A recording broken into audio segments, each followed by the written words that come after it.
Students, this is तनु टिप्टान और आज हम हमारे नेक्स्ट चैप्टर पे पहुंच चुके हैं जिसके अंदर हम डिस्कस करेंगे जीएसटी के अंदर जो एडमिनिस्ट्रेशन का काम कैसे किया जाता है, किसके थ्रू किया जाता है, इसके अंदर कौन कौन से ऑफिसर्स होंगे और उनकी पावर्स क्या होंगी। देखो इस पूरे चैप्टर के अंदर आपके 3 सेक्शन है, सेक्शन 3, सेक्शन 4, सेक्शन 5। इन तीनों सेक्शंस को हम बिल्कुल अच्छे से करेंगे, ठीक है। और मैं आपको पहले बता देती हूँ, जैसे कि हमने फर्स्ट चैप्टर के अंदर, सेकंड चैप्टर के अंदर डिस्कस किया था कंप्लीट जीएसटी के बारे में, किसका मतलब क्या होता है, उसकी फीचर्स क्या होती है, कैसे इसको इम्प्लीमेंट किया गया था, राइट। इसके जो आपके जो ड्रॉबैक्स है, इन सबको हमने 1 बाय 1 डिस्कस किया था, ठीक है। इससे पहले जो फर्स्ट चैप्टर हमने डिस्कस किया था, जिसके अंदर डिस्कस किया था कि टैक्स स्ट्रक्चर क्या होता है, ठीक है, भारत के अंदर after the GST and before the GST implementation. साथ ही साथ डिस्कस किया था कि डायरेक्ट टैक्स और इनडायरेक्ट टैक्सेस के अंदर बीच में डिफरेंस क्या है। ये सभी टॉपिक्स हमने पहले डिस्कस कर चुके हैं।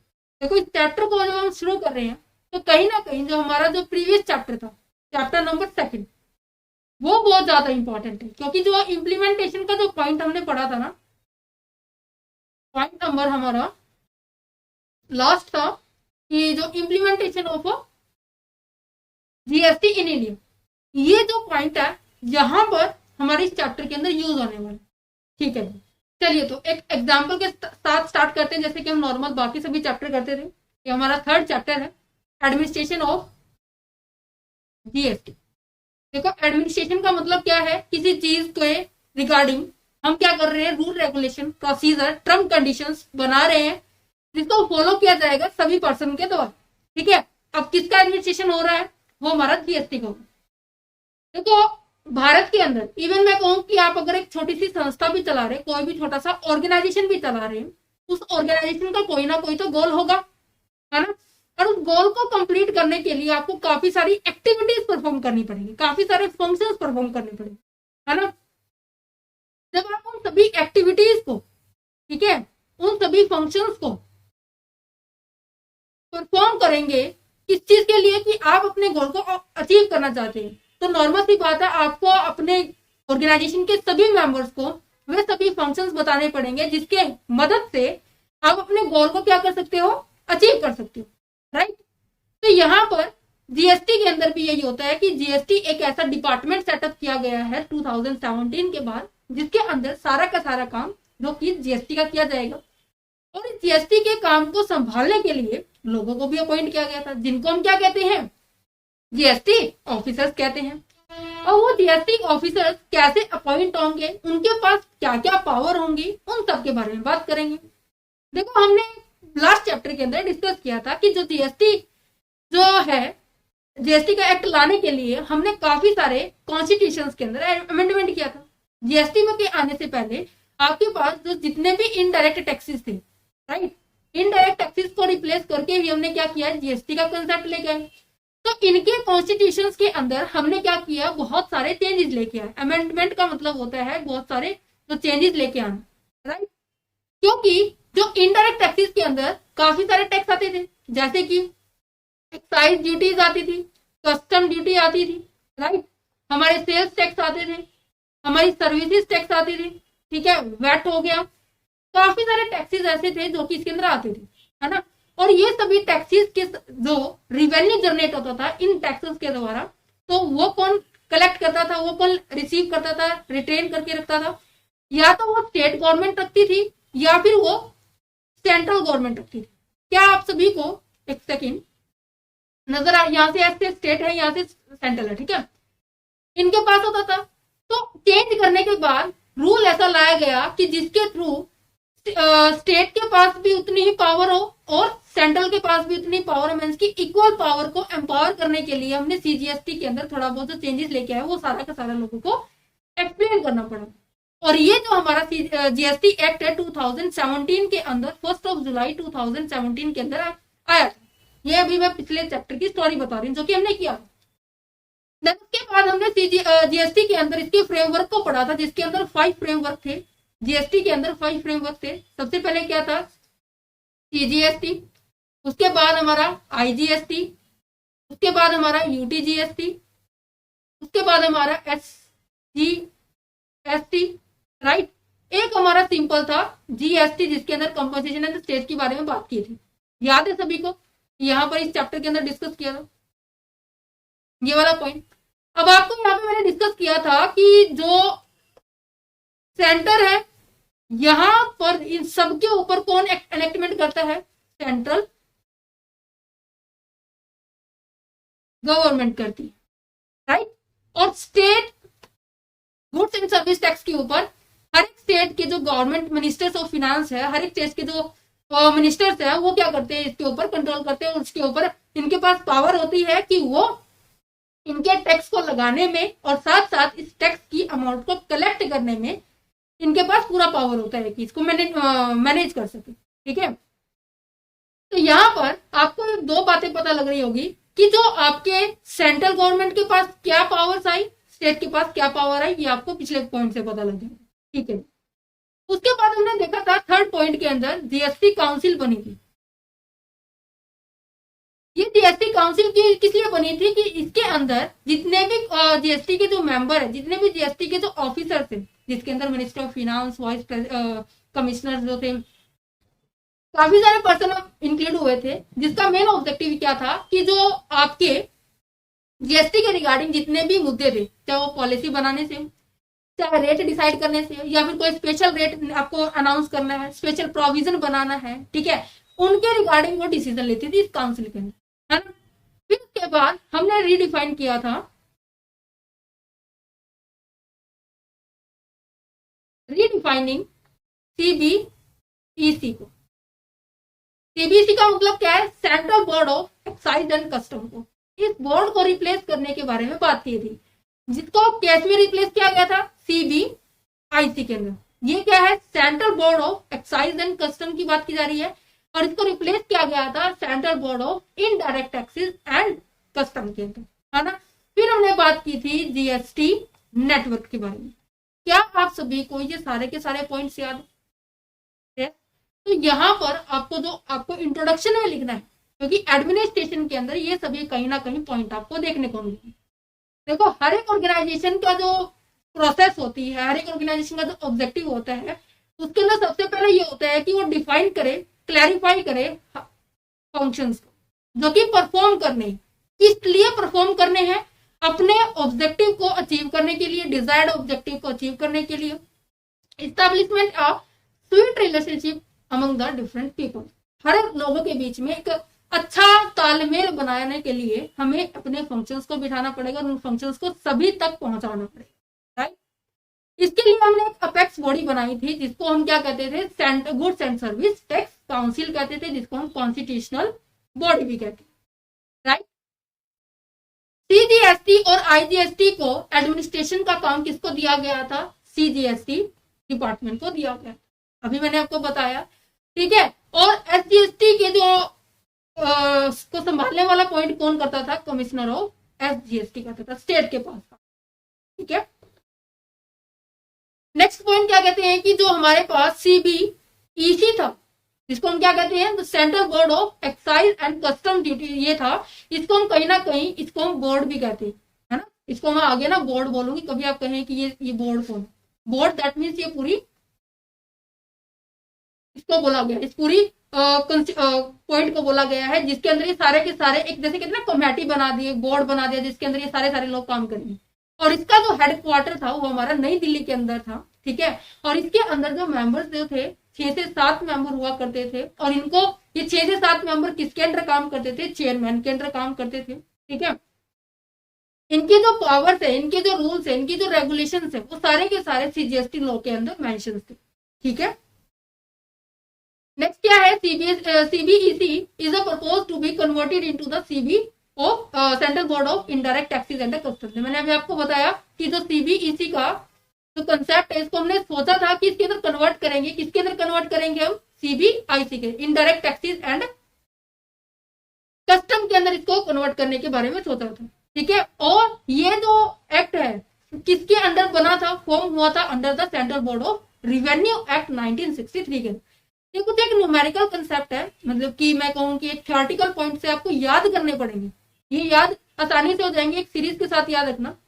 सबसे पहले काउंसिल आई, ठीक है। उस काउंसिल के अंदर कितने मेंबर से कैसे थे वो हमने लास्ट चैप्टर के अंदर डिस्कस किए थे, यहाँ पर हमने डिस्कस किए थे। देखो ये चेयरपर्सन कौन था, वॉइस चेयरपर्सन कौन था, इनको हमने चैप्टर नंबर 2 में डिस्कस किया था, ठीक है।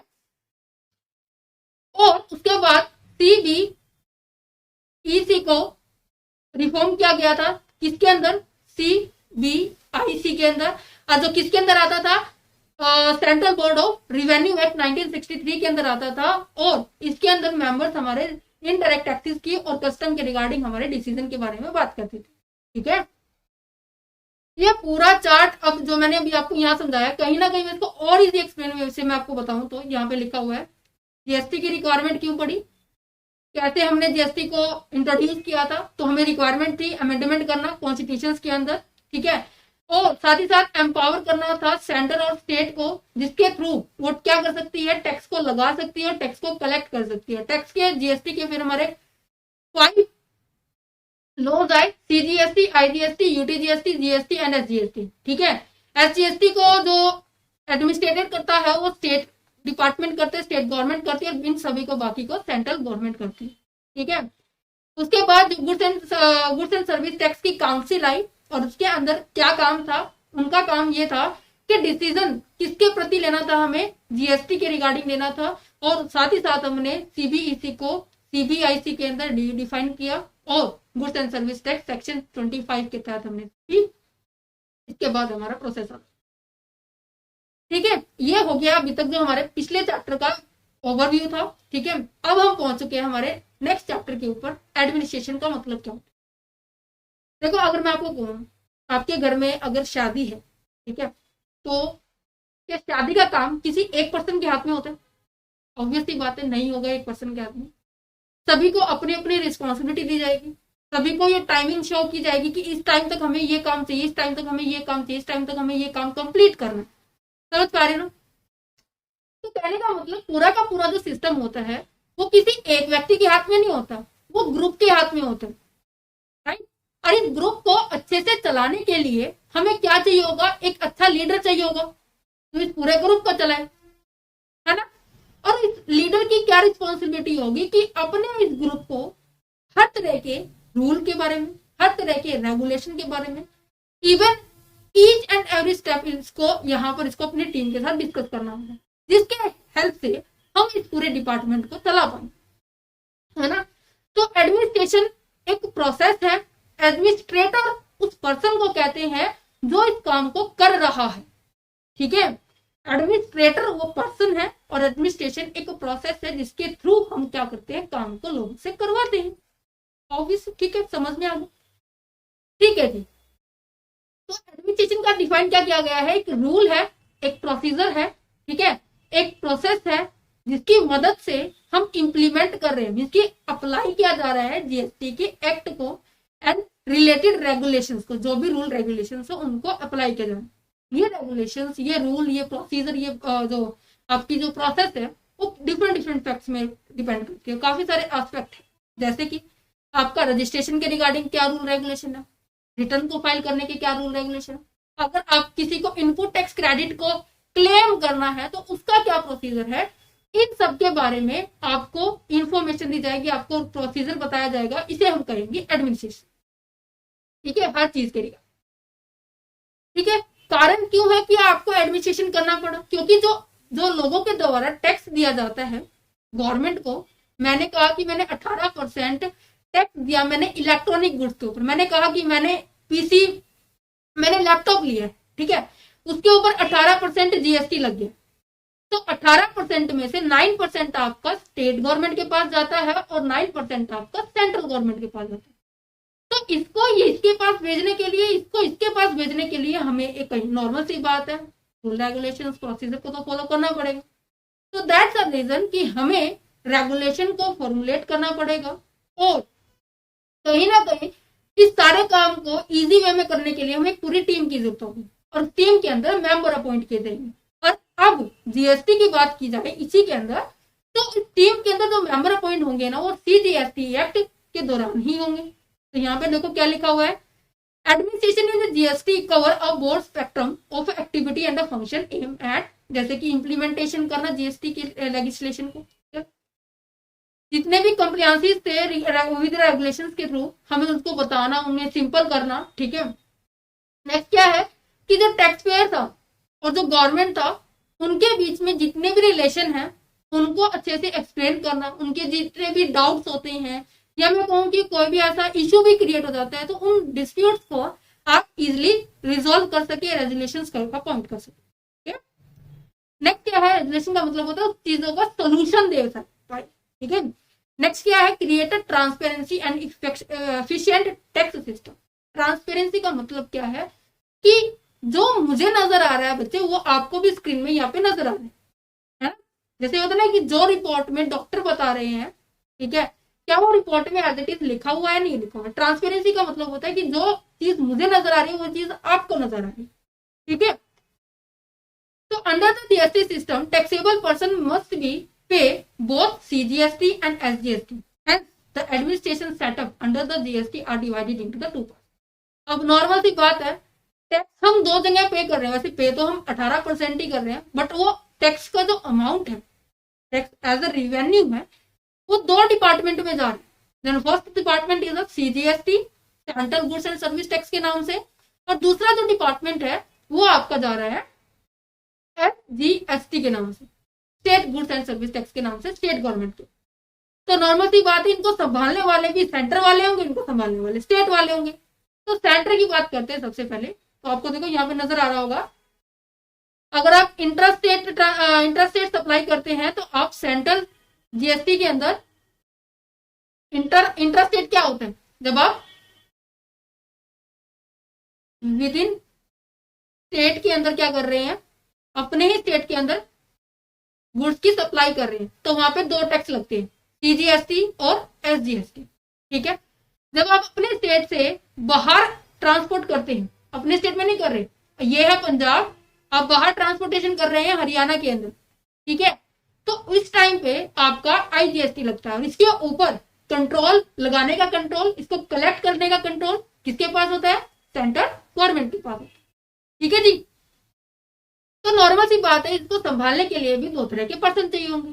तो administration setup under the CGST act और setup under the SGST act. तो सबसे पहले हम सीजीएसटी एक्ट के बारे में पढ़ेंगे। क्योंकि इसको संभालने के लिए ना सीजीएसटी एक्ट के अंदर 3 लेवल है। कितने लेवल है? 3। और ये लेवल मैं आपको बताती हूँ, आपने पढ़े होंगे। क्यों? क्योंकि हमने जब चैप्टर नंबर 2 पढ़ा था वहां पे मोस्ट ऑफ इनके बारे में ऑलरेडी डिस्कस हो चुके हैं, फिर भी मैं आपको दोबारा से एक्सप्लेन जरूर करूंगी, ठीक है। और एसजीएसटी के अंदर आपके 2 लेवल है। लेवल मीन्स कि किसके अंदर कौन काम करते हैं, किसके अंदर कौन काम करते हैं, इनकी बात की जाएगी, ठीक है। तो अगर मैं बात करूं सीजीएसटी के बारे में, तो सीजीएसटी के अंदर जो सबसे ऊपर होते हैं वो मिनिस्ट्री ऑफ फिनांस होते हैं। मिनिस्ट्री ऑफ फिनांस जैसे कि हमारी अब कौन है, श्रीमती निर्मला सीतारमण जी हैं, जिन्होंने इंटर्म बजट अभी अनाउंस किया है 2024 का, क्योंकि अभी इलेक्शन होने वाले हैं। तो फाइनल जो बजट है जुलाई के अंदर ये अनाउंस किया जाएगा। अभी तो इंटर्म बजट अनाउंस किया गया कि ऐसा कुछ हम करने वाले, ठीक है। तो सेंट्रल लेवल के ऊपर ये मैनेज किया जाएगा, ये सीजीएसटी प्लस आईजीएसटी दोनों को मेंटेन करेंगे। ये तो बिल्कुल सिंपल है। नेक्स्ट आ जाता है central board of excise and custom. ये आपकी किसके बारे में बात कर रही है? बोर्ड के बारे में बात कर रही है, जिसको हमने विचार किया था कि हम किसके अंदर कन्वर्ट करेंगे, central board of indirect taxes and custom के अंदर कन्वर्ट करेंगे, जो किसके अंदर आता है, central board of revenue act 1963। देखो जितनी बार आप इन चीजों को करेंगे ना उतना जल्दी याद होगा। ये तो चैप्टर है ना, कहीं ना कहीं इसकी पावर को छोड़ दो, पावर समझने की बात है, बाकी आपको लर्निंग का पॉइंट, लर्न कैसे करेंगे वो मैं आपको बता दूं, ठीक है। इवन अभी आप मेरे साथ साथ बोलेंगे ना तो भी आपको जल्दी से याद हो जाएगा, ठीक है। तो पहला पॉइंट आ गया। सेकंड पॉइंट क्या है, central board of excise and custom के अंदर, जिसको हम बोर्ड भी कहते हैं। पहला पॉइंट तो ये है। दूसरा, इसका हेडक्वार्टर कहाँ है, न्यू दिल्ली के अंदर। तीसरा, ये किसके अंदर बना हुआ है, form under the central board of revenue act 1963 के अंदर बना हुआ है। दूसरा फोर्थ नंबर पे अगर बात की जाए, central board of excise and custom duty, custom किसका पार्ट है, कौन से डिपार्टमेंट का पार्ट है, रेवेन्यू का पार्ट है, जो कि किसके अंदर आता है, ministry of finance and government of India के अंदर आता है, ठीक है। और इस काउंसिल के अंदर, इस डिपार्टमेंट के अंदर आपके 6 से 7 मेंबर आपके यहाँ पर काम करते हैं। किसके अंडर काम करते हैं? चेयरमैन के अंदर काम करते हैं। ओके, और इसको हमने प्रपोज किया गया था कि इसको हम कन्वर्ट करेंगे सीबीआईसी के अंदर। यहाँ पे 5 बातें हैं जो इसको आपको याद रखनी होगी। सबसे पहले मैं आप मेरे साथ रिकॉल करूँ, जल्दी से रिकॉल करूँ फटाफट। क्या बस सबसे पहले तो सीबीईसी को क्या कहते हैं? बोर्ड कहते हैं। हेडक्वार्टर दिल्ली के अंदर है। किसके अंदर ये फॉर्म हुआ था ना? Central board of revenue act 1963 के अंदर हुआ था। इसके अंदर 6 से 7 मेंबर काम करते हैं, बट वो मेंबर किसके अंदर काम करते हैं? किसके द्वारा मतलब इनको रेगुलेट किया जाता है? चेयरमैन के द्वारा रेगुलेट किया जाता है। 5th पॉइंट पे क्या जाते हैं कि सीबीईसी को हमने सीबीआईसी के अंदर कन्वर्ट किया था। ठीक है, क्यों कन्वर्ट किया था? क्योंकि जीएसटी का कंसेप्ट आने के बाद ना जितने भी हमारे इनडायरेक्ट टैक्सेस हैं, केवल और केवल बेसिक कस्टम ड्यूटी को छोड़ के, उन सब को हमने जीएसटी के अंदर इंक्लूड किया था। दैट्स व्हाई यहाँ पे एक्साइज की जगह हमारे यहाँ पे इनडायरेक्ट टैक्सेस आ रहे हैं। ओके, चलिए तो अब आगे बढ़ते हैं। अब क्या है यहाँ पर? Central board of excise and custom के बाद यहाँ पर नीचे ऑफिसर्स अपॉइंट किए जाएंगे। इसके through central goods and service act के अंदर। देखो यहाँ पर नॉर्मल सी बात है, कोई भी ऑर्गेनाइजेशन ऐसे तो नहीं चलेगी ना, उसके लिए हमें क्या करना पड़ेगा? ऑफिसर्स को अपॉइंट करना पड़ेगा, राइट? तो ये जो ऑफिसर्स है वो सेक्शन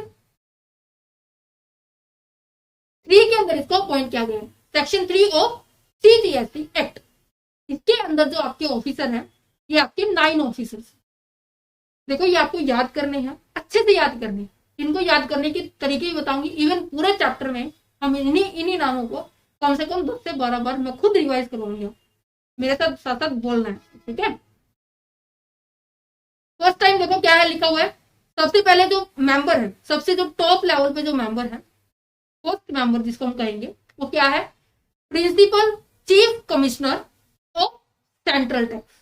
सेंट्रल टैक्स का प्रिंसिपल चीफ कमिश्नर है, जिसको हम दूसरे नाम से भी जानते हैं principal director general of central tax. ठीक है, दूसरे नंबर पे जो ऑफिसर आता है इसके अंडर जो काम करने वाला व्यक्ति है, कौन है? Chief commissioner of central tax. कौन है? Chief commissioner of central tax. यहां से आपका प्रिंसिपल हट गया, बाकी chief commissioner of central tax. Third number पे जो लेवल पे आता है, जो पर्सन, जो ऑफिसर है, जो सेक्शन 3 के अंदर अपॉइंट किया गया है, वो कौन है? Principal commissioner of central tax. अब यहाँ पे चीफ हट गया है, यहाँ पे सीधा क्या आ गया? Commissioner of central tax, but principal. ठीक है, फोर्थ नंबर पे कौन सा मेंबर ऑफिसर आया है? प्रिंसिपल हट गया है, अब यहाँ पे कमिश्नर ऑफ सेंट्रल टैक्स। क्या है? Commissioner of central tax. Fifth number पे कौन सा मेंबर है जो कि कमिश्नर ऑफ सेंट्रल टैक्स के अंडर आता है? Additional commissioner of central tax. देखो ये मेंबर है, ये आपस में इनके अंडर टू अंडर होते हैं। ठीक है, फिर एडिशनल कमिश्नर आया, फिर ज्वाइंट कमिश्नर आया, फिर डिप्टी कमिश्नर आया, फिर असिस्टेंट कमिश्नर आया। क्या ये 8 नंबर हो जाएंगे या नाम हो जाएंगे यार? चलो मेरे साथ रिकॉल करो।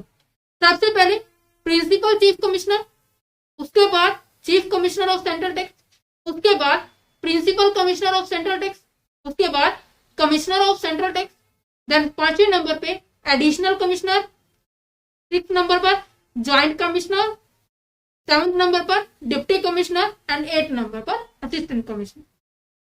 ठीक है, इनके अलावा अगर फिर भी सीजीएसटी एक्ट के दौरान ये लगता है कि हमें और ऑफिसर्स की जरूरत है और हमें एम्प्लॉयज की जरूरत है इस डिपार्टमेंट को संभालने के लिए, एडमिनिस्ट्रेट करने के लिए, तो वो अपने हिसाब से, अपनी सुटेबिलिटी के हिसाब से किसी भी ऑफिसर्स को फिर वो अपनी सुटेबिलिटी के हिसाब से वो अपॉइंट कर सकते।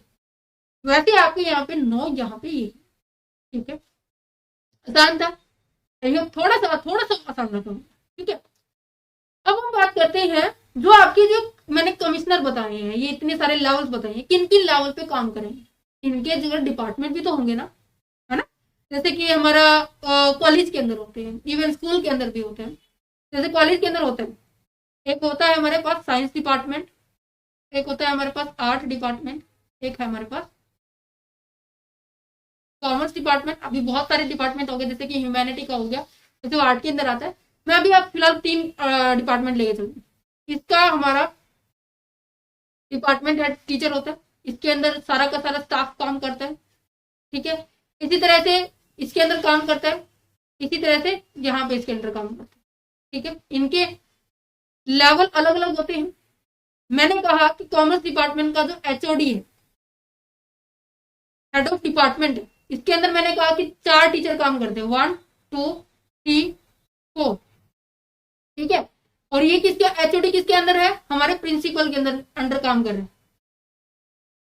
ठीक है। तो यहाँ पे फर्स्ट लेवल हो गया, सेकंड लेवल हो गया, थर्ड लेवल हो गया। यहाँ पे जोन होता है, एरिया होता है जहां पर इनको काम परफॉर्म करना पड़ता है ना। तो इन जोन की बात कर रहे हैं, तो यहाँ पे आपके जो एडमिनिस्ट्रेशन करने के, जो इसकी इंचार्जशिप होने के आपके 4 जोन है। सबसे पहले जिसको हम क्या कहते हैं, जोन कहते हैं, जिसके अंदर आपके टॉप लेवल की जो ऑफिसर्स है वो काम करेंगे, जिसके अंदर क्या कौन कौन है, प्रिंसिपल, चीफ कमिश्नर और चीफ कमिश्नर, ये दोनों इसके अंदर। फिर आ जाता है कमिश्नरेट के अंदर, जोन के अंदर जोनल, ठीक है, कमिश्नरेट जिसका नाम दिया गया, उसके अंदर उसका जो एडमिनिस्ट्रेशन कौन करेगा, इसका इंचार्जशिप कौन है, प्रिंसिपल कमिश्नर और हमारा कमिश्नर है। फिर इसके अंदर जो डिवीजन किया गया है, प्रिंसिपल चीफ कमिश्नर, ठीक है। एक सेकंड, कमिश्नर चीफ ये नहीं आएगा यहाँ पर, ये आपका यहाँ पर, ये आने के बाद यहाँ पर एडिशनल कमिश्नर आएगा, ये एक second, additional commissioner and joint commissioner यहाँ पे आएंगे। देन उसके बाद हमारे पास यहाँ पे डिप्टी कमिश्नर है और एक हमारे पास असिस्टेंट कमिश्नर है। यहाँ पे क्या आएगा, joint, right, joint and additional commissioner, additional and joint commissioner. Is it clear? यहाँ पे ये पर्सन इसके इन डिपार्टमेंट के डिवीजन के अंदर ये काम करेंगे। ये तो था हमारा सीजीएसटी एक्ट के अंदर कि कौन कौन से पर्सन, कौन कौन से ऑफिसर्स अपॉइंट होने वाले हैं, कैसे होने वाले हैं, ये हमने बात की। इसके अंदर 9 ही थे, ठीक है। अब बात करते हैं स्टेट के बारे में। स्टेट के अंदर मैंने आपको बताया 2 लेवल होते हैं। सबसे पहला मिनिस्ट्री ऑफ फिनांस, जिसके अंदर सभी स्टेट्स के अपने अपने क्या होंगे, ये अपने जो जीएसटी है वो कलेक्ट करने का उनके पास अधिकार होता है। दूसरा ऑफिसर्स होते हैं सीजीएसटी एक्ट के द्वारा। ऑफिसर इसके अंदर केवल 7 ऑफिसर है, जैसे उसके ऊपर 9 ऑफिसर थे, यहाँ पे केवल 7 ऑफिसर। क्या नाम है, जिसको हम प्रिंसिपल भी कहेंगे, या फिर मैं कहूँ कि चीफ कमिश्नर है एसजीएसटी का, स्पेशल कमिश्नर है एसजीएसटी का, एडिशनल कमिश्नर है हमारे एसजीएसटी का, ज्वाइंट कमिश्नर है हमारे एसजीएसटी का, डिप्टी कमिश्नर है हमारे एसजीएसटी के, असिस्टेंट कमिश्नर है। ये आपको नाम याद करने पड़ेंगे क्योंकि ये पोस्ट वाइज पर्सन को इन पोस्टों पे क्या किया गया है, अपॉइंट किया गया। ओके, यहाँ पर असिस्टेंट कमिश्नर के बाद देखो, ये तो आपको कुछ सिमिलर लग रहे होंगे, बस यहाँ पे एक चेंज आया, यहाँ पे स्पेशल कमिश्नर है ना। बाकी आपको same as it is central government central goods and service act के दौरान जो अपॉइंट किए गए थे पर्सन, उन्हीं के थे। इसी तरह से इसमें भी है, अगर इनके बाद भी आपको ये लगता है कि आपको कोई और पर्सन की जरूरत है जो इनके अंडर काम करे, है ना, तो वो अपॉइंट कर सकते। सिंपल है, ठीक है। इनको आप 1-2 बार रिवाइज करना, ठीक है। अब बात करते हैं हमारे इन ऑफिसर्स को अपॉइंटमेंट कैसे करते हैं, ठीक है, किस तरीके से करते हैं, कौन इनको कर सकता है, ठीक है। अब ये ऑफिसर तो है, अब इनको अपॉइंटमेंट कौन करेगा, करने का तो अधिकार होना चाहिए ना किसी के पास, या फिर मैं कहूँ कि ऐसे पर्सन को अपॉइंट करना है जो हमारे लास्ट पॉइंट पे है, तो वो कैसे करेंगे। तो नॉर्मल सी बात है, इनको ये सेक्शन 4 के अंदर आता है, आप याद रखना इस चीज को। सेक्शन 4 के अंदर हमने बात की है अपॉइंटमेंट की, इसकी अपॉइंटमेंट की, किसकी अपॉइंटमेंट हो रही है, ऑफिसर्स की अपॉइंटमेंट हो रही है, किसके अंडर हो रही है, सीजीएसटी एक्ट के अंदर हो रही है। देखो यहाँ पर अपॉइंटमेंट हम बाय द बोर्ड के द्वारा भी कर सकते हैं। बोर्ड कौन सा भाई, बोर्ड जल्दी से बताओ, central board of excise and custom, जिसको हमने सीबीआईसी के अंदर कन्वर्ट करने का सोचा था, है ना। या फिर मैं कहूं, या अथोराइज्ड पर्सन के द्वारा इनको हम अपॉइंट कर सकते हैं, ठीक है। सेक्शन 4 के अपॉइंटमेंट का है, अपॉइंटमेंट 2 तरीके से होती है, तो सेक्शन भी हमारे 2 पार्ट्स में बट गए। तो याद करने का तरीका यही रखना, दो सेक्शन 4 हमारा अपॉइंटमेंट का है, और अपॉइंटमेंट हमारे दो तरीके से हो सकती है, बाय बोर्ड हो सकती है, या फिर मैं कहूं बाय द ऑथोराइज्ड पर्सन के द्वारा हो सकती है। ठीक है, तो बाय बोर्ड की वही बात है, बोर्ड के द्वारा कौन से अपॉइंटमेंट्स है जो कि अभी हमने डिस्कस किए हैं, तो एज इट इज इंफॉर्मेशन आपको दी हुई। ऑथोराइज के बारे में बात की जाए तो ऑथोराइज पर्सन वही पर्सन है जो इसके अंदर आते हैं। देखो ये सेक्शन कौन सा था, सेक्शन 3 है। ठीक है, सेक्शन 3 के अंदर सेक्शन 3 सब सेक्शन ए से लेकर सेक्शन एच तक हमने पर्सन को अपॉइंट किया, है ना। तो बोर्ड के अंदर सबसे पहले बोर्ड का अधिकार था, तो बोर्ड का अधिकार कौन से होंगे, ये 9 मेंबर्स को अपॉइंट कर सकता है। 8 मेंबर तो वही है जो ए से लेके एच तक के पॉइंट में है ना। 9वां मेंबर कौन सा है, अगर जरूरत पड़े तो उनको वो अपॉइंट कर सकते हैं एडिशन पर्सन को, है ना। अब यहाँ पे ऑथराइज पर्सन किनको बोला गया है, ऑथराइज पर्सन इनको बोला गया है जो कि सेक्शन ए से लेकर सेक्शन एच तक आते हैं। दैट मीन्स प्रिंसिपल, साथ बोलो बेटी, साथ बोलो, principal chief commissioner of central tax, principal commissioner of central tax, commissioner of central tax, right. देखो देखो देखो देखो अभी देखो फटाफट, commissioner of central tax, additional commissioner of central tax, joint commissioner of central tax and deputy commissioner of central tax and assistant commissioner of central tax. I hope आप थोड़ा सा आपकी जो जुबान पे आने लग गया होगा कि हाँ ये ऐसे से बोले जाते हैं, है ना। ये इन पर्सन को अधिकार है अपने नीचे और पर्सन को अपॉइंट करने। ठीक है, एज इट इज लिखा हुआ है, तो क्या लिखा हुआ है, the board by the order authorise में any officers refer to the section 3 subsection A to H to appoint the officers of CGST below the rank of the assistant commissioner. Assistant commissioner के नीचे वाले rank के लिए ये authorise person लोगों को नियुक्त कर सकते हैं। ठीक है, position of the officer appointed under the central excise act 1944। देखो ये बहुत बढ़िया कंसेप्ट है। अब मैं आपसे एक क्वेश्चन पूछूं कि जो जीएसटी आया नहीं था मीन्स की 2017 से पहले बहुत सारे एक्ट थे, हमने अभी डिस्कस किया था, यहाँ पे बहुत सारे एक्ट हमने बात की। एक्साइज एक्ट था, एक्साइज ड्यूटी हमने पढ़ी थी, एक सेकंड आ गया, एक्साइज ड्यूटी हमने पढ़ी थी, कस्टम ड्यूटी हमने पढ़ी, सेल ड्यूटी हमने पढ़ी, सर्विस वैट, इन सब के बारे में पढ़ा। क्या इनको मैनेज करने के लिए, इनको एडमिनिस्ट्रेशन करने के लिए क्या व्यक्ति नहीं थे? ऑब्वियसली बात है, जीएसटी आने से पहले बहुत सारी एम्प्लॉयमेंट थी और वो एम्प्लॉयमेंट डिफरेंट डिपार्टमेंट पे अलग अलग लेवल पे काम करते थे। तो क्वेश्चन ये उठता है जैसे ही जीएसटी को इंट्रोड्यूस कर दिया तो इन डिपार्टमेंट के एम्प्लॉयज को तो नुकसान हो गया, इनकी नौकरियां भी जा सकती है। तो इनके लिए क्या पॉइंट है, जो 1944 के एक्ट के दौरान इनको नियुक्त किया गया था, तो इनको ये माना गया था कि जो भी पर्सन जीएसटी आने से पहले इस टैक्स डिपार्टमेंट में काम करते थे अंडर द सेक्शन 1944, उनको ये माना गया था कि वो सारे के सारे एम्प्लॉय अब जीएसटी के भी एम्प्लॉय माने जाएंगे। ठीक है, क्या लिखा हुआ है, central excise act 1944 has now been be repealed किया गया था एंड ऑलरेडी अपॉइंटेड ऑफिसर्स, जो पहले से अपॉइंटेड ऑफिसर्स थे under the central excise act 1944, उनको मान लिया जाएगा deemed to be officers of the CGST, उनको मान लिया जाएगा वो सीजीएसटी के भी ऑफिसर हैं। ओके, आई होप अब आपको क्लियर है ये point. Position of the officers appointed under the section central excise act 1944, उनको डीम्ड कर लिया जाएगा, मान लिया जाएगा कि वो हमारे सीजीएसटी के भी ऑफिसर होने वाले हैं। ठीक है, चलिए तो अब बढ़ते हैं हमारे पावर के ऊपर।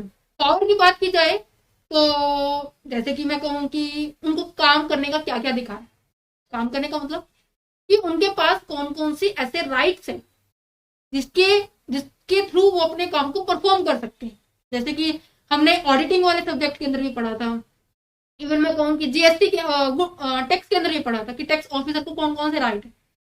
तो नॉर्मल सी बात है, काम कर रहे हैं तो काम करने के लिए उसको प्रॉपर अथॉरिटी भी चाहिए।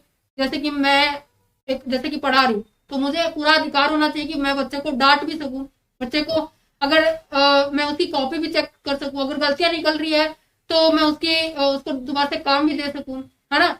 अगर वो काम नहीं कर रहा तो उसकी छुट्टी बंद भी कर सकूं। तो मेरे पास ये अधिकार होने चाहिए, तभी मैं अपने काम को अच्छे से परफॉर्म करूँ। तो इसी तरह से सेक्शन 5 के अंदर यहाँ पर इसकी पावर्स को डिफाइन किया गया है। किसकी पावर को?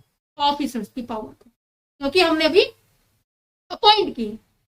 इनकी पावर को एक्सप्लेन करने से पहले हम ये जान लेते हैं कि कुछ एक ऐसी पॉइंट्स भी हैं जिनको आपको ध्यान रखना चाहिए, कि ऑफिसर्स को ध्यान रखना चाहिए कि उसको अपने सबॉर्डिनेट के साथ कितनी पावर डेलीगेट कर सकता है, क्या काम नहीं कर सकता, उनके बारे में बात कर लेते हैं। ठीक है, जैसे कि exercise the power providing by the CGST act. सबसे पहला पॉइंट ये है कि जो ऑफिसर्स है, जितने भी पर्सन हमने अपॉइंट किए, वो वही काम करेंगे, वो वही पावर्स का यूज कर पाएंगे, उन्हीं पावर्स को वो एक्सरसाइज कर पाएंगे। एक्सरसाइज का मतलब है यूज कर पाएंगे, जो कि आपको सीजीएसटी एक्ट के अंदर डिफाइन की गई। ठीक है, उसके बाहर जाके आप कोई भी काम नहीं करेंगे। अगर उसके बाहर जाके कोई काम किया, उसके लिए आप खुद लायबल होंगे, है ना। तो यहाँ पे क्या लिखा हुआ है? According to section 5 sub section 1, ध्यान से सुनना, सेक्शन 5 सब सेक्शन 1 के तहत क्या गया है? such conditions and the limitations as the board may impose, and officer of the central tax may exercise the power and discharge the duty conferred or the imposed on him under the CGST Act। समझ में आ गया?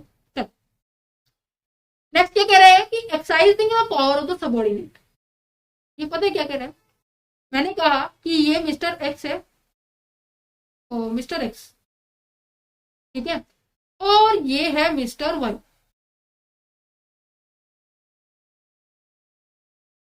Mister x इसका क्या है? Superior है। Superior कौन होता है? जो ऊपर काम करते हैं। मिस्टर वाई क्या है? सबऑर्डिनेट, जो इसके अंडर काम करते हैं। ठीक है, इन केस मिस्टर वाई अपने काम को करने में थोड़ा असफल हो गए, तो मिस्टर एक्स को ये पूरा अधिकार है, पूरा राइट है कि वो इसकी ड्यूटी को, इसकी पावर को वो क्या कर सकता है? यूज कर सकता है, इसकी ड्यूटीज को परफॉर्म कर सकता है। ठीक है, ये किसके अंदर डिफाइन किया गया है? सेक्शन 5 सब सेक्शन 2 के अंदर। ठीक है, क्या लिखा हुआ है? According to the section 5 sub section 2 and officer of the central tax, central tax का जो ऑफिसर है, में exercise the power and discharge the duty conferred or imposed under the CGST Act or any other officer of the central tax who is a subordinate to him। जो भी उसका subordinate है, उसकी power, उसकी duties को वो discharge कर सकता है, ड्यूटी को वो पूरी कर सकते हैं। ठीक है, नेक्स्ट पॉइंट क्या है? Delegation of power. कितनी पावर्स को वो डेलीगेट कर सकता है? डेलीगेट का मतलब होता है कि अपनी पावर को किसी और को देना, कि अगर वो, जैसे कि उससे काम नहीं हो रहा, जैसे कि मोस्ट ऑफ सभी के घर में होता होगा, जैसे कि पापा ने आपको कोई काम दिया, ठीक है, पापा ने आपको क्या काम दिया है कि आपकी दादी की दवाई लाने के लिए दी है काम। ठीक है, तो दवाई के लाने के लिए आपको पैसे भी दिए जाएंगे, आपको व्हीकल भी प्रोवाइड किया जाएगा अगर काफी दूर है दुकान। ठीक है, और आपको साथ साथ उन दवाइयों का जो नाम है वो सब दिए जाएंगे, है ना। तो पापा ने अपने ऊपर आई हुई ड्यूटी को आपको दे दिया, और साथ ही साथ आपको सभी तरह की पावर दी, जैसे पैसे हो गए, आपके दवाई के नाम हो गए हैं, मेडिसिन के नाम हो गया, और साथ ही साथ वो व्हीकल भी प्रोवाइड किया गया जिसकी मदद से आप वहां पे पहुंचने वाले। तो यहाँ पे भी यही बात की गई है, जो कमिश्नर है, ठीक है, कमिश्नर दैट मींस जो भी ऑफिसर्स है, वो अपनी पावर को डेलीगेट कर सकते हैं किसी भी ऑफिसर्स को, बट वो ऑफिसर उसके नीचे वाली पोस्ट पे काम करना चाहिए। समझ पा गए हो? जैसे कि ये दादी है, दादी ने पापा को काम दिया, पापा ने आपको काम दिया। ठीक है, तो यहाँ पे क्या है, ये तो जो दादी जी है ये पावर ऑफिसर है, जिसके पास सबसे ज्यादा पावर है। इन्होंने अपनी ड्यूटी को क्या कर दिया है, अपनी जो पावर को क्या कर दिया, नीचे अपने सबॉर्डिनेट्स को क्या कर रहे हैं, ट्रांसफर कर। Is it clear? नेक्स्ट क्या है? Prohibit using the power by the appellate authorities. उन सभी पावर को रोका गया है जो कि सेक्शन 5 के अंदर जो नहीं लिखी, मतलब जो सेक्शन 5 में है वही काम कर सकते हैं, उसके अलावा आप कोई भी काम नहीं करेंगे, या आप भी नहीं करेंगे, ना ही ऑफिसर ऑफ सेंट्रल गवर्नमेंट का, सेंट्रल टैक्स का काम। तो यहाँ पे मैंने आपको यहाँ पे 4 पॉइंट बताए सेक्शन 5 के अंदर, रिकॉल करो जल्दी से मेरे साथ। सेक्शन 5 के अंदर सेक्शन 5 सब सेक्शन 1 क्या कहता है कि वो सभी पावर आप यूज कर सकते हैं, वो सभी पावर आप अपनी ड्यूटीज को परफॉर्म करने में हेल्प ले सकते हैं, जो कि आपके central goods and service tax act के दौरान लिखी गई है। दूसरा, आप अपनी सबॉर्डिनेट की पावर को यूज कर सकते हैं, उनकी ड्यूटीज को डिस्चार्ज करने में उनकी मदद कर सकते हैं। तीसरा, हमने क्या किया, आप कौन कौन सी पावर को डेलीगेट कर सकते हैं, वही पर्सन डेलीगेट करेगा जो उसके नीचे सबॉर्डिनेट होंगे।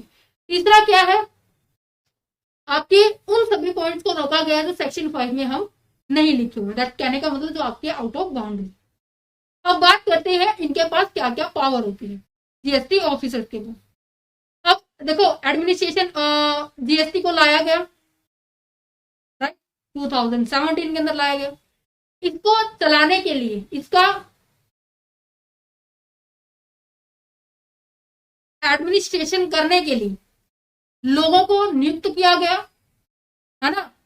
लोग क्या कर रहे हैं, दो तरह से टैक्स पे कर रहे हैं, तो एडमिनिस्ट्रेशन भी दो तरह से होगा, एसजीएसटी और सीजीएसटी। मैं आपको रिकॉल कर रही हूँ सारा का सारा चैप्टर। सीजीएसटी के अंदर हमारे 9 मेंबर्स थे, ठीक है, तो इसके अंदर हमारे 7 मेंबर थे, राइट। इसके अंदर हमारे 3 लेवल थे, इसके अंदर हमारे 2 लेवल थे, ठीक है। अब इन पर्सन को, जो ये 9 मेंबर है, जो ये 7 मेंबर है, इनको कुछ एक पावर दी गई। उन पावर्स का देने का क्या मोटिव था? सबसे पहले, जैसे कि जब भी मैं कहूंगी ये है बायर, एक सेकेंड, सॉरी, अब दिखाई दे रहा है, चलो, ये है बायर, ये है सेलर, ठीक है। इनको ये पावर क्यों दी नॉन मेंबर्स को, अभी मैं आपको बताती हूँ, ठीक है। ये है बायर, ये है सेलर, ठीक है। इनको क्या दिया गया, पैसे दिए गए, इसके बदले में इसको क्या दिया गया, सामान दिया गया। इसने सामान के ऊपर जीएसटी पे की, ठीक है। इसने जहां से खरीदा था उसने उसके ऊपर भी दिया होगा, आगे ऐसे प्रोसीड किया होगा। तो यहाँ पे जितने भी टैक्स पेयर हैं बीच के अंदर, ठीक है, उनके इंटरेस्ट को प्रोटेक्ट करने के लिए, इंटरेस्ट को प्रोटेक्ट करने का मतलब है कि जितना टैक्स बनता है उतना ही टैक्स उनसे लिया जाए। ये नहीं है कि ऐसे सिर पे ऐसी बंदूक तानी हुई है कि आप हमें इतने पैसे दो, हमें इतने पैसे दो, मतलब कि डराया धमकाया ना जाए जिसकी वजह से आपका नुकसान हो। आप दैट मींस टैक्स पेयर, जो टैक्स पे कर रहा है उनका नुकसान हो, उनकी प्रोटेक्शन करने के लिए हमने इन पर्सन को अपॉइंट किया। दूसरा, बहुत सारे लोग ऐसे हैं जो टैक्स की चोरी करते हैं। देखो, ये कंसेप्ट बिल्कुल नॉर्मल हो चुका है, ठीक है, जीएसटी का कंसेप्ट आने से पहले की बात है, ये इवन आपको बहुत कम हो चुका है। तो जो टैक्स की चोरी करते हैं उनको क्या करना, उनको डिटेक्ट करना, उनको देखना, उनको इनकी इंस्पेक्शन करना। कहने का मतलब, अगर टैक्स की चोरी हुई, इवेजन का मतलब होता है चोरी होना, तो कहीं ना कहीं जो गवर्नमेंट का जो रिवेन्यू है, तो गवर्नमेंट का रिवेन्यू वो क्या हो जाएगा, कम हो जाएगा, जिसकी वजह से गवर्नमेंट को नुकसान होगा। तो दैट्स व्हाई इनको काफी तरह की पावर दी गई। तो उसमें सबसे पहली जो पावर है, पावर ऑफ इंस्पेक्शन। इंस्पेक्शन का मतलब क्या है कि आप जांच पड़ताल कर सकते हो, नॉर्मल इंस्पेक्शन होती है। जैसे कि मैं कहूँ कि आप किसी वहां पे केवल ये, जैसे कि मैं कहूँ कि आप किसी रेस्टोरेंट में गए ये चेकआउट करने के लिए कि वहां पर क्या है कि आपने खाना खाया कि क्या वो जो फूड है वो हेल्थ इश्यू तो जनरेट नहीं कर रहा, उसके अंदर जितने भी मिले हुए इंग्रेडिएंट्स हैं वो सही प्रॉपर वे में है या नहीं है, उस खाने से कोई मतलब बीमारी तो नहीं हो रही है, डिजीज तो नहीं हो रही है। तो कहीं ना कहीं जो स्टैंडर्ड जो ऑफिसर्स हैं उनके पास पूरी तरह से पावर है, ठीक है, कि वो रीजन के साथ आप किसी प्लेस को इंस्पेक्ट कर सकते हो। दैट मीन्स आपको ये इंफॉर्मेशन मिली है, जस्ट इंफॉर्मेशन, आपके पास वो नहीं, प्रूफ नहीं है, आपके पास केवल एक इंफॉर्मेशन है कि ऐसा ऐसा कुछ है। तो वहां पे आप देखने चले गए, नॉर्मली देखने चले गए, आपके पास ये अधिकार है, ठीक है, देखने का अधिकार है। तो ये जो पावर है डिसाइड की गई थी सेक्शन 67 सबसेक्शन 1 के, क्या लिखा हुआ है, inspection can be carried out by the officer. पहली बात तो ये है, जो इंस्पेक्शन करने वाला होगा वो केवल एक ऐसा ऑफिसर होगा जो ऑथोराइज्ड होगा। अब यहाँ पे जो ऑथोराइज्ड वर्ड है ना, वो किन के लिए यूज किया गया पता है? मैं आपको याद करवाती हूँ दोबारा से, चलो लिस्ट के ऊपर। ये है ऑथराइज्ड पर्सन, बट यहाँ पर भी लेवल डिसाइड करती है। सारे के सारे पर्सन नहीं, केवल और केवल यहाँ joint commissioner of central tax तक के पर्सन उनकी इंस्पेक्शन के लिए जा सकते हैं। मीन्स की जो डिप्टी है और जो असिस्टेंट है और नीचे अदर वाले, इनको इनके लिए ये पावर नहीं है। ठीक है, तो ये आपको ये याद रखना है। कहाँ गया भाई, ये जो इंस्पेक्शन है केवल ऑथराइज पर्सन करेंगे, और उन ऑथराइज पर्सन के अंदर क्या लिखा गया है, officer of rank of a joint commissioner और अबव, ज्वाइंट कमिश्नर या फिर ज्वाइंट कमिश्नर से ऊपर वाले की बात करें। ठीक है, वैलिड रीजन, उनके पास वैलिड रीजन होना चाहिए, वो सर्कमस्टांसेस होने चाहिए जिसके लिए आप इंस्पेक्शन पे जा रहे हैं। ठीक है, आप देखो इंस्पेक्शन ना काफी तरीके से होती है, जैसे कि आप लोडिंग के लिए आपका जो ट्रक है वो ऐसे मटेरियल से लोड हुआ है जो कि नॉर्मल आप ट्रांसपोर्ट नहीं कर सकते। अगर आप ट्रांसपोर्टेशन कर रहे हैं, ठीक है, एक स्थान से दूसरे स्थान पर लेके जा रहे हैं, तो आपके पास वो प्रॉपर डॉक्यूमेंट होने चाहिए।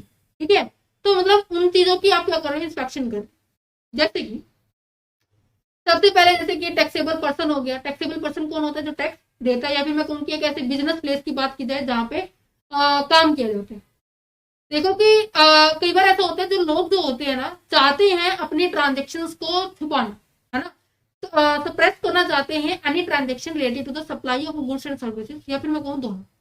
सप्रेस का मतलब क्या हो गया कि वो अपनी ट्रांजेक्शन्स को दबाना चाहते हैं, वो शो नहीं करना चाह रहे, वो एक्सप्रेस नहीं करना चाह रहे, वो दबाना चाहते हैं, वो अब दिखाना नहीं चाह रहे। अगर उन्होंने दिखाया नहीं है तो नॉर्मल सी बात है, टैक्स की चोरी करने का कहीं ना कहीं माइंड में इंटेंशन है, या फिर वो जो सामान है, जो ट्रांजेक्शन की जा रही है गुड्स की या फिर मैं कहूँ की सर्विसेज की, वो इलीगल मिलेगी, है ना, कुछ ऐसा कुछ मैटर मिल सकते हैं।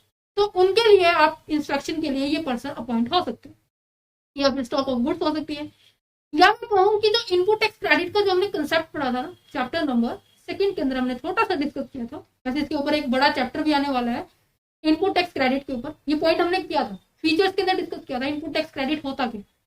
अगर कोई पर्सन ज्यादा क्लेम करता है जितना उसको बनता भी नहीं, मैं कहूँ कि इनपुट टैक्स क्रेडिट बनता है उसका 1000 रुपये, ठीक है, बट वो क्लेम कितने के लिए कर रहा है, 3000 के लिए कर रहा है, तो गवर्नमेंट को तो नुकसान ही होगा ना 2000 रुपये का, है ना।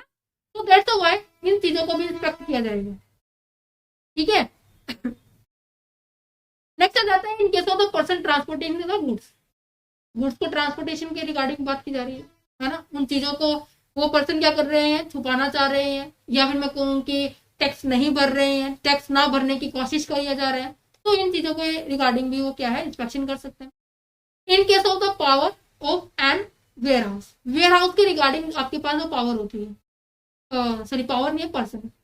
जैसे कि इसके अंदर एग्जाम्पल ले सकते हैं, जैसे कि यहाँ पे वेयर हाउस की बात की गई है, वेयर हाउस का या तो ओनर होगा या फिर वेयर हाउस को ऑपरेट करने वाला पर्सन होगा। यहाँ पे 2 पर्सन की बात की जा रही है, या तो वो हमारे पास ओनर की बात होगी या वो ऑपरेटर की बात होगी। ठीक है, वो भी सामान को छुपा रहा है, इसके थ्रू वो टैक्स ना दे पा रहे। तो कहने का यहाँ पे ना सीधा सा मतलब ये है, इंस्पेक्शन वो पर्सन करेगा जो कि ऑथराइज होगा। ऑथराइज पर्सन ही वैलिड रीजन के साथ स्पेशल सर्कमस्टांसेस के अंदर इन्वेस्टिगेशन कर सकता है, इंस्पेक्शन कर सकता है।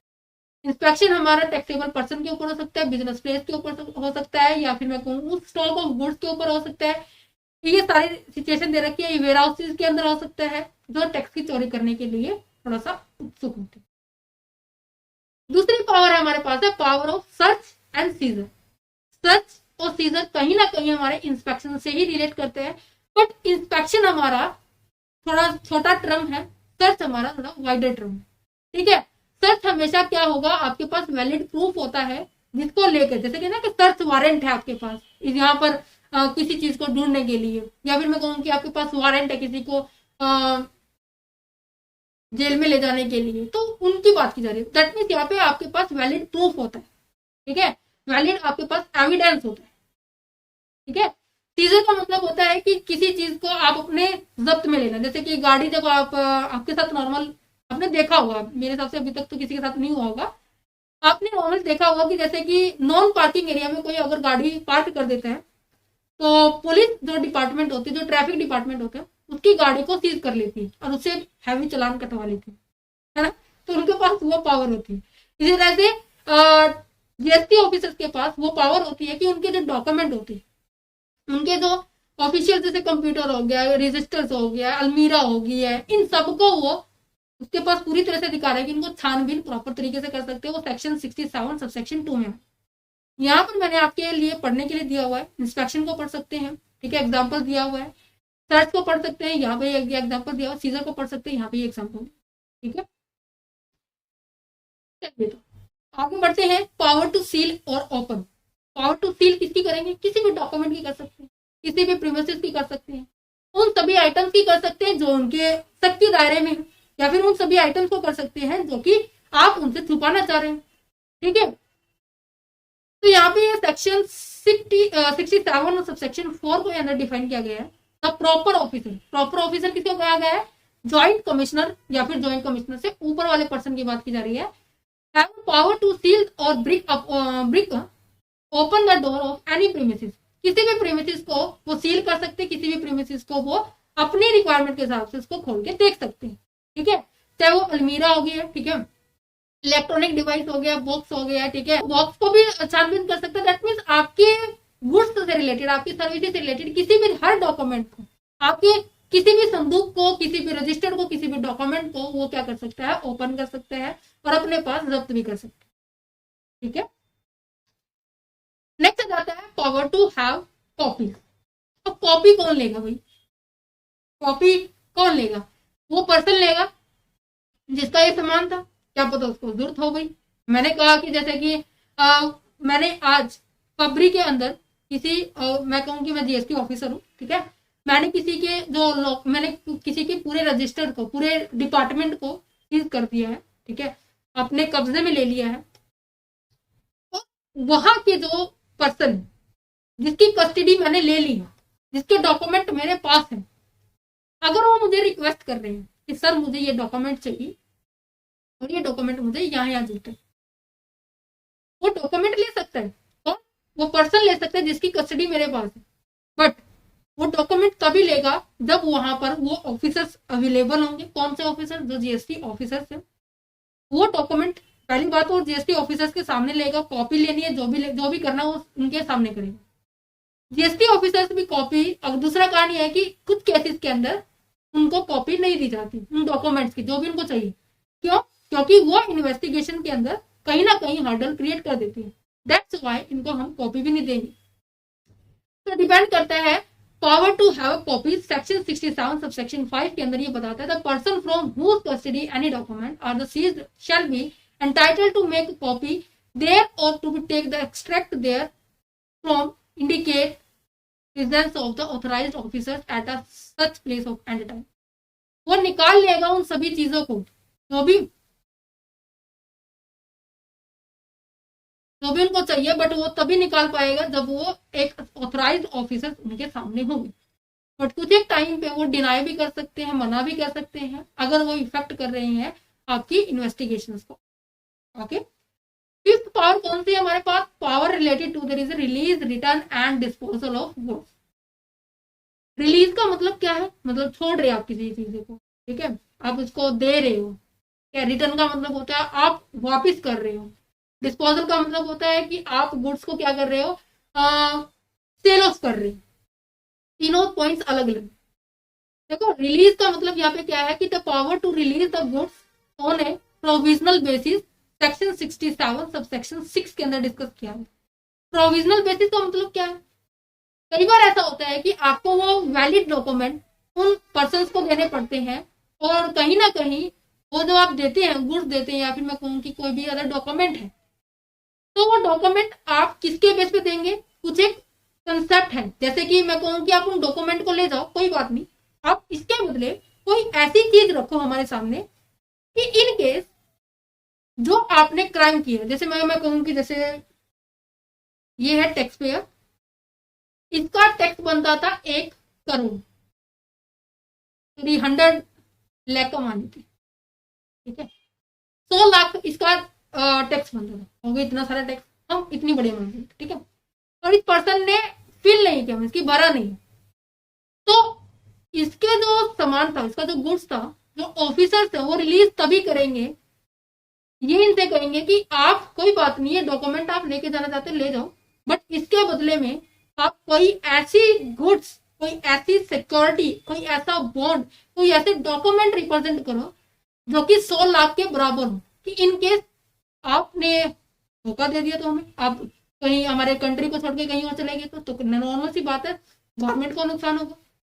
तो रिलीज करेंगे तभी, दो सिचुएशन है रिलीज करने के, या तो कोई ऐसे डॉक्यूमेंट फर्निश कर दे, मीन्स की आपके सामने रख दे, उन टैक्स ऑफिसर के सामने रख दे इस फॉर्म में, या तो सिक्योरिटी हो कोई, या बॉन्ड हो, या फिर ऐसे कोई रेलिवेंट डॉक्यूमेंट जो कि हैवी अमाउंट में उस आपकी पेनल्टी की, या फिर आप अपना टैक्सी पे कर दो, तभी आप अपने डॉक्यूमेंट सारे गुड्स सारे छुटवा ले जाओ, है ना। इंटरेस्ट बनता है, इंटरेस्ट पेमेंट करो, या फिर पेनल्टी बनती है, कुछ भी बनता है, या तो पेमेंट कर दो, या फिर उसके बदले में कुछ ऐसा सामान रख के जाओ जो कि हम उसकी बाद में भरपाई करते हैं, उनको सेल ऑफ करके उनकी भरपाई करते हैं आपके अपने नुकसान।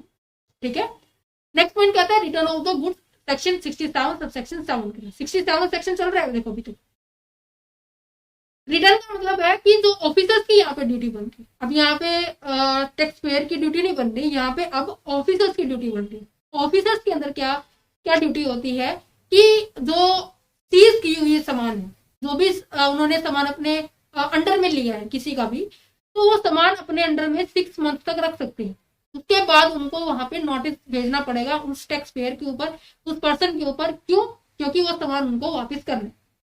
ज्यादा से ज्यादा ये 6 मंथ से कितना हो सकता है, 12 महीने एक्सटेंड हो सकते हैं, इससे ज्यादा ये अपने पास उस सामान को नहीं रख सकते। ठीक है। नेक्स्ट क्या है, power related to the disposal of goods, section 67 subsection 8 के तहत क्या बात की गई है। कई बार गवर्नमेंट के पास कुछ ऐसे सामान भी सीज हो जाते हैं, कुछ ऐसे सामान भी जब्त कर लेती है गवर्नमेंट जो काफी लंबे टाइम तक नहीं चल सकते। जैसे कि मैं कहूँ कि रोड पे, ठीक है, आपने काफी सारी ऐसी दुकानें देखी होगी जिन्होंने अपने एरिया से बहुत ज्यादा एरिया क्या कर रखा है, फैला के रखा है, तो वो सामान वो तो अंडर कर सकती है। बट जो कुछ एक रेडी वाले भी होते हैं, इन्होंने भी अपना सामान ऐसे बाहर रखा हुआ है। ठीक है। बहुत कहने पर पुलिस के या फिर मैं कहूँ कि ऑफिसर्स के, उन्होंने सामान नहीं उठाया, तो पुलिस या फिर मैं कहूँ ऑफिसर के पास ये अधिकार है कि इनके सामान को सीज कर ले। अब देखो सब्जी, फ्रूट्स, वेजिटेबल्स में कहूँ कि ऐसे गुड्स जो कि पेरिशेबल नेचर के, तो आप इनको ज्यादा टाइम तक तो स्टोरेज नहीं कर सकते। तो गवर्नमेंट के पास, जीएसटी ऑफिसर के पास भी ऐसे सामान अगर मिल जाते हैं, ऐसे गुड्स भी अगर सीज हो जाते हैं, तो वो उनको सेल करके अपनी जो अमाउंट को क्या कर सकते, कवर कर सकते। ठीक है। तो डिस्पोजल का मतलब ऐसा है कि कहीं ना कहीं आप उनके जो पोसेशन है, जो ऑनरशिप है गुड्स की, वो ट्रांसफर कर रहे हैं। ठीक है। कारण क्या हो सकता है, वो तो या तो पेरिशेबल नेचर के मिलेंगे, या फिर ऐसे मिलेंगे जो कि हजार्डस है। ठीक है। जो कि आपकी सेहत के लिए, समाज की सेहत के लिए नुकसानदायक है। ठीक है। या फिर मैं कहूँ कि उसकी जो वैल्यू है अप्रिशिएट हो रही है, कम होती जा रही है, नॉर्मल सी बात है, नुकसान नहीं होना चाहिए ना, तो आप इसको डिस्पोज कर सकते हैं, सेल ऑफ कर सकते हैं। ठीक है। 6th पावर क्या है, power related with the seizure of account, register और डॉक्यूमेंट, सेक्शन 67 सबसेक्शन 11 की बात की है। देखो जी, इसके अंदर देखो वही बात है, आप अपनी जो जीएसटी ऑफिसर से उन अकाउंट्स को, उन रजिस्टर्स को, उन डॉक्यूमेंट्स को सीज कर सकती है। ठीक है। उन पर्सन्स के अकाउंट को सीज कर सकती है, उन पर्सन्स के रजिस्टर्ड डॉक्यूमेंट को सीज करती है जिन्होंने कोशिश की है टैक्स को चुराने की, या फिर जिन्होंने टैक्स चुरा लिया है, ऐसे पर्सन के अकाउंट रजिस्टर्ड डॉक्यूमेंट को क्या कर लिया जाता है, सीज कर लिया जाता है। और उनके अकाउंट डॉक्यूमेंट रजिस्टर तब तक नहीं दिए जाते जब तक वो टैक्स या फिर मैं कहूँ पेनल्टी इंटरेस्ट पे नहीं करते। ठीक है। चलिए देखो, power related with seizure, seizure के रिगार्डिंग किसके रिगार्डिंग हो सकता है, आपके अकाउंट्स हो सकते हैं, आपके रजिस्टर्ड हो सकते हैं, आपके डॉक्यूमेंट हो सकते हैं। रीजन क्यों होता है, क्योंकि कोई भी पर्सन कोशिश कर रहा है, या फिर जिन्होंने अवेड किया, मतलब चोरी किया है, या फिर कोशिश चोरी करने की कोशिश कर रहे हैं, क्या, पेमेंट ऑफ टैक्स को ना देने की। ठीक है। Power to make a purchase of check, the issue of tax invoice, section 67 subsection 12।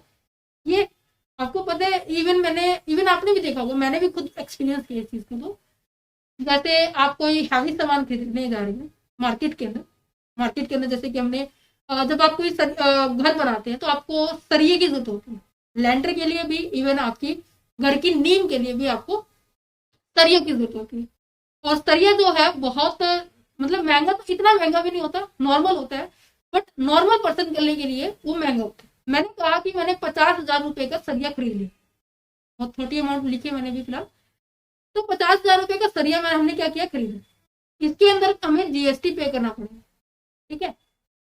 अब जो जिन्होंने इसको सेल किया है उसने क्या किया, आपको 50,000 रुपए ही में दिया, आपने जब इससे बिल मांगा तो उसने क्या कहा कि बिल नहीं मिलेगा, ठीक है। अगर बिल दिया है तो उसमें थोड़ा सा गड़बड़ करके दिया, समझ में आ गया। तो कहीं ना कहीं मतलब टैक्स को वहां पे बचा रहे हैं, ठीक है।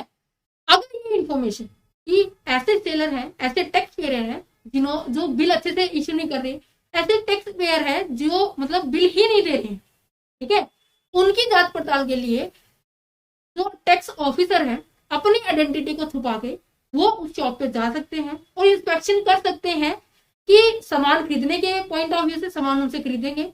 अगर वो उनके साथ भी इसी तरह से बिहेव कर रहा है, सेलर इसी तरह से बिहेव कर रहा है, ठीक है, तो इनके ऊपर ये जो ऑफिसर है ना बढ़िया वाला चार्ज करेंगे, है ना, जिसकी इनके ऊपर एक्शन लिया जाए।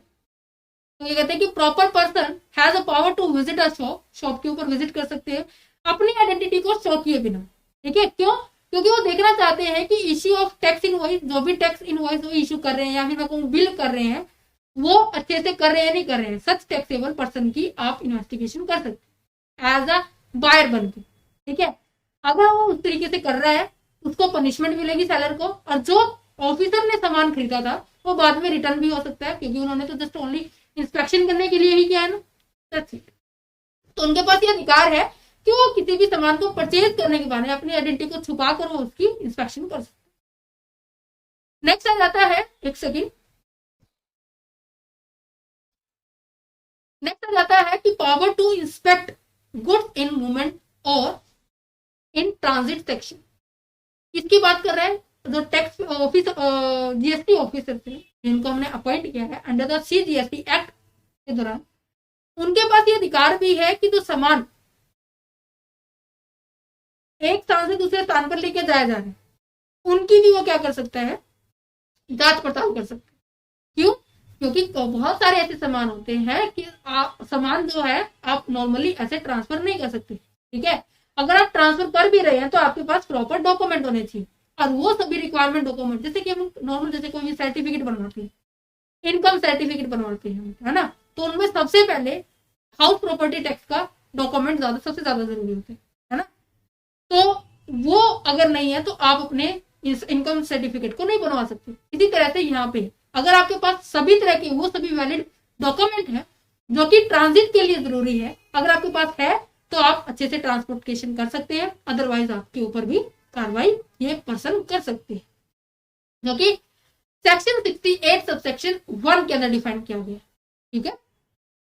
देखो, power officers have the right to check, power officers को यह अधिकार है कि जो सामान लेके जाया जा रहा है किसके अंदर, व्हीकल के अंदर, ठीक है, लेके जाया जा रहा है, कोई भी ऐसा सामान, कोई भी सामान जो भेजा गया है उनकी वैल्यू अगर उस अमाउंट से ज्यादा, मतलब मैं कहूँ कि केवल एक बारी में 10,000 किलो सामान ही ट्रांसपोर्ट होगा बट वो कर रहे हैं 20,000 किलो, ठीक है, अगर वैल्यू एक्सीड है उसके ऊपर भी इंस्पेक्शन हो सकती है, या फिर उनके पास कोई भी ऐसा डॉक्यूमेंट नहीं है जो कि होना चाहिए तो उनके ऊपर भी एक्शन हो सकता है, ठीक है। नेक्स्ट है power to arrest under section 69, arrest करने का भी उनके पास पूरी तरह से अधिकार होता है। अरेस्ट कब होगा, जब वो क्या है, किसी सेक्शन के जो रूल रेगुलेशन है कोई भी पर्सन तोड़ता है। सेक्शन कौन कौन से डिफाइन किए गए हैं, section 132, 1A, B, C, D, इन सबको डिफाइन किया गया, और सेक्शन 132 सब सेक्शन 2 के अगर कोई भी पर्सन इनको तोड़ता है, ठीक है, इनकी अवहेलना करता है, तो कहीं ना कहीं ऑफेंस का मतलब होता है कि आपने इसकी पालन नहीं किया, तोड़ा है आपने, तो आप उस चीज के लिए पनिशेबल है, आपको परिणाम जरूर मिलेगा, और उसका परिणाम क्या होगा कि आपको अरेस्ट कर सकता है ऑथराइज्ड ऑफिसर, या फिर मैं कहूंगी सेंट्रल टैक्स के पर्सन अरेस्ट कर सकते हैं, ठीक है। अब बात करते हैं power to the summon, section 70। Summon का मतलब क्या है, ये कहते हैं ना कि समन भेजना है। समन का मतलब है कि आप क्या कर रहे हैं, आप बुलावा भेज रहे हैं। बुलावा भेजना मतलब कि आप किसी को बुला रहे हो, इंस्पेक्शन के लिए, या फिर मैं कहूँगी किसी सबूत इकट्ठा करने के लिए आपकी मदद ली जा रही है, तो जब भी टैक्स ऑफिसर समन भेजेंगे किसी पर्सन को किसी एविडेंस को कलेक्ट करने के लिए, किसी डॉक्यूमेंट को देखने के लिए, किसी डॉक्यूमेंट या बुक को ओपन करने के लिए, या फिर मैं कहूँगी कंप्यूटर को ओपन करने के लिए, तो आपको वहां पे जाना हो। तो उनके पास ये अधिकार है टैक्स ऑफिसर के पास कि आपको समन भेजकर आपको अपने डिपार्टमेंट में बुला सकते हैं। ठीक है। 11वीं पावर क्या है? Access to the business premises. Business premises का मतलब कौन है? किसकी बिजनेस प्रीमिसेस की बात कर रही है? जिन्होंने टैक्स को चोरी करने की कोशिश की। ठीक है। तो यहाँ पे क्या कहते हैं कि any officer under the CGST act authorised by the person officer not below the rank of joint commissioner. देखो मोस्ट ऑफ जितनी भी पावर है ना वो आपकी ज्वाइंट कमिश्नर और उससे पहले वाले पर्सन की बात की गई है।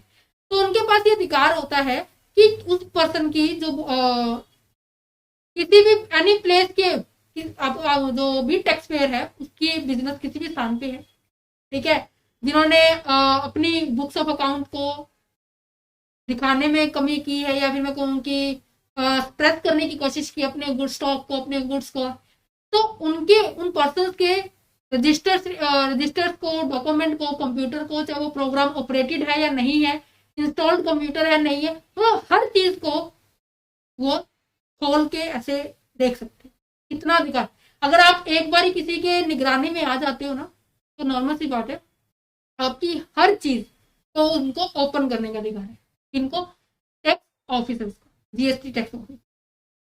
नेक्स्ट आ जाता है power to get assistance of the officers. यहाँ पे पता है क्या कह रहे हैं कि जो आपके GST ऑफिसर्स हैं, जो कि हम बात कर रहे हैं ज्वाइंट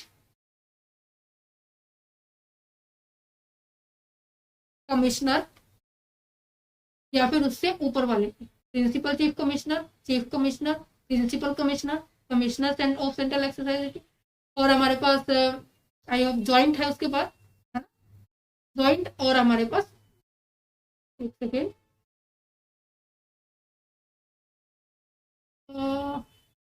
ये एडिशनल है और ज्वाइंट है। ठीक है।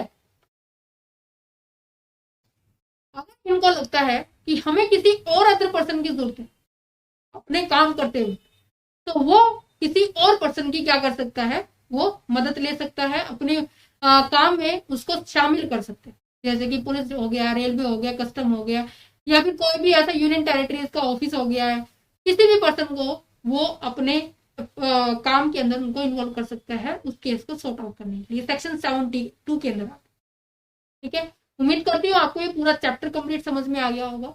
अब मैं आपको एक इन्फॉर्मेशन दे देती हूँ। आप हमारे क्वेश्चन पेपर चैनल पर भी विजिट कर सकते हैं, जहां पर आपको रिसेंट क्वेश्चन पेपर देखो यहाँ पे देखने को मिल रहे होंगे। MBA के भी है, MA के भी है, BA, MCA, BSc, MA, BCom 6 semester, BCom। यहाँ पे आपको एक चीज नजर आ रही है 143 क्वेश्चन पेपर। तो मैं आपको बताना चाह रही हूँ मतलब कि यहाँ पर इस चैनल ये आपके लिए स्पेशल इसीलिए ऑपरेट किया गया है क्योंकि इस चैनल पर हम आपको केवल क्वेश्चन पेपर प्रोवाइड करेंगे डिफरेंट यूनिवर्सिटी के, चाहे वो डी यूनिवर्सिटी के हैं, CU के हैं, PU के हैं, KU के हैं, CDLU, CBLU, CRSU university, IGNOU university, ID, सब यूनिवर्सिटी के क्वेश्चन पेपर प्रोवाइड करने की हमारी पूरी कोशिश है। तो अगर आप क्वेश्चन पेपर देखना चाहते हैं तो इस चैनल पर विजिट कर सकते हैं। क्वेश्चन पेपर लिंक डिस्क्रिप्शन में है। आपको सभी तरह के तो चैप्टर से, चाहे वो आपका सप्लाई चेन मैनेजमेंट के रिगार्डिंग हो गया है, ठीक है, या फिर मैं कहूँ कि आपके ऑडिटिंग से रिगार्डिंग हो गया है, या फिर मैं कहूँ कि GST है, इनकम टैक्स है, इनकी सबकी वीडियोस ऑलरेडी आ चुकी है। तो प्लीज चैनल पर विजिट कीजिए और अपनी नीड के अकॉर्डिंग इनको एडिट कर सकते, विजिट ऑपरेट कर सकते हैं। चलिए, तो यहाँ पर हो गया हमारा चैप्टर नंबर 3 खत्म। अगर आप ये PDF लेना चाहते हैं तो आप ले सकते हैं। इन्फॉर्मेशन डिस्क्रिप्शन में गिवन है। आपको ₹9 पे करने होंगे इन PDF के लिए, ठीक है। पर PDF आपके अब की बार ₹9 चार्ज किए गए हैं। अगर आप लेना चाहते हैं तो व्हाट्सएप नंबर और ईमेल ID आपको डिस्क्रिप्शन बॉक्स में गिवन है। तो टीम से आप कॉन्टेक्ट कर सकते हैं नोट्स के रिगार्डिंग, वो आपको जल्दी रिस्पॉन्स करेगी इन वर्किंग आवर्स के अंदर, ठीक है। Thank you for watching this video. Have a nice day. मिलते हैं हमारे नेक्स्ट चैप्टर के अंदर, चैप्टर नंबर 4 की सप्लाई क्या होता है, किन किन टर्म्स को एज अ सप्लाई इनके अंदर इंक्लूड किया हुआ, ठीक है।